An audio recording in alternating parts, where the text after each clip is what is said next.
Alors, le but de la conférence, c'est d'apprendre à récupérer la biodiversité de la Martinique et particulièrement de voir comment les usages traditionnels de nos grands-parents peuvent resservir pour soigner dans la société postmoderne.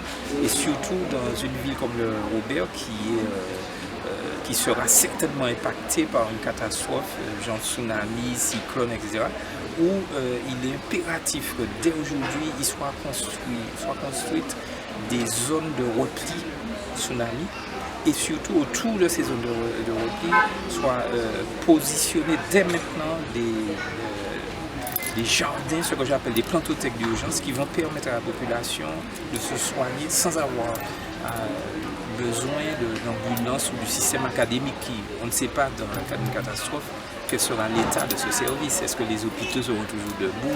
En tout cas, ça va poser des problèmes d'affluence. Donc il faut qu'on arrive à trouver du soin sur place.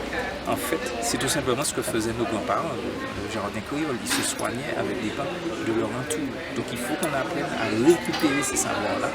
Et nous avons les éléments scientifiques qui corroborent l'activité scientifique. Donc il n'y a aucune raison qu'on ne fasse pas ces constructions.